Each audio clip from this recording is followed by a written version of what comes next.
C'est difficile de dire tout ce qu'il y a à dire sur quelqu'un comme Oumar Ndao, mais moi je retiens la dimension personnelle d'abord. Disons que Oumar était donc un ami, je l'ai dit. C'était comme un frère, il y a une figure un peu paternelle. Voilà, donc c'était quelqu'un qui avait une grande importance dans ma vie. Et puis l'autre dimension, c'est son talent extraordinaire, à la fois comme homme de théâtre, comme homme de lettres, et dans la qualité de ses mots, que ce soit pour des sujets sérieux ou moins sérieux. Et donc je retiens donc l'homme de théâtre qui a produit. Je retiens le directeur je dirais dans le travail qu'il a fait avec les éditions Vivois. Je retiens aussi plus professionnellement aussi ce qu'il avait commencé à mettre en œuvre à la mairie de Dakar.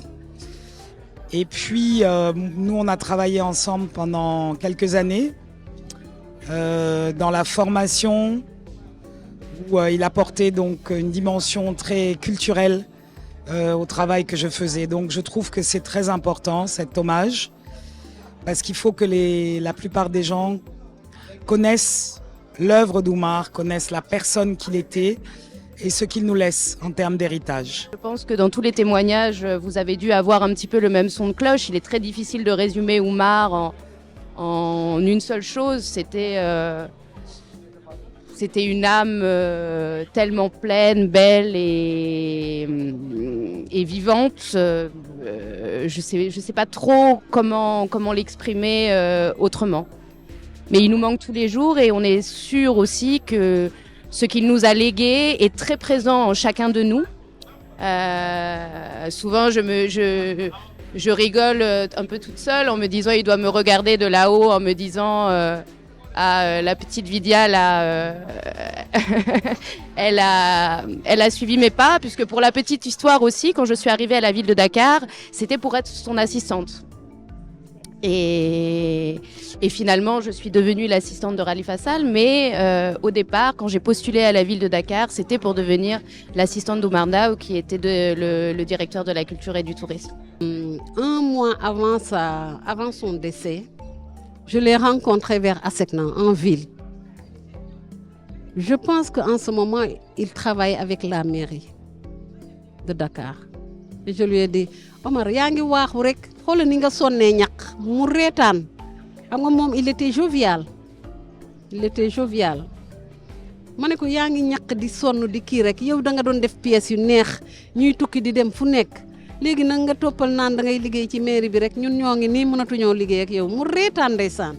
Né ma dang ma yërëm ni, mané ko dama la yërëm kay parce que da nga sonn. Il est parti. C'est quelque temps que j'ai entendu que Oumar est décédé et je suis allée dans la maison familiale et c'était très dur pour nous aussi, c'était très dur pour nous.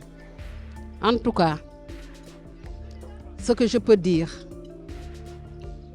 c'est que nous avons perdu. Donc c'est une référence pour moi, c'est un référentiel, c'est quelqu'un qui m'a inspiré et qui m'inspire toujours.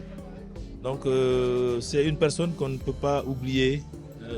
Compte tenu du rôle qu'il a joué dans l'espace culturel au niveau de Dakar, mais en général au niveau du Sénégal et de la sous-région. C'est une personne qui a beaucoup contribué dans le cadre de ma formation.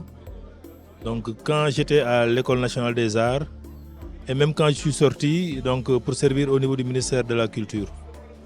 Donc il a beaucoup contribué dans le cadre de mon mémoire que je devais présenter pour ma sortie. Mais ensuite, quand je suis sorti et que j'ai intégré la fonction publique, donc j'ai toujours bénéficié de ses services, de ses conseils, ses orientations.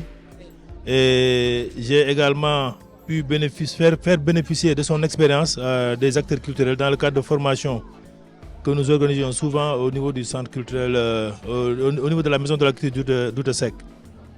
Donc c'est un grand intellectuel pour moi.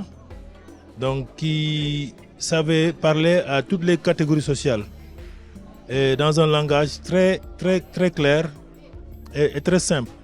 Vraiment, le fait de perdre Oumar a créé un vide chez moi que je ne peux même pas expliquer.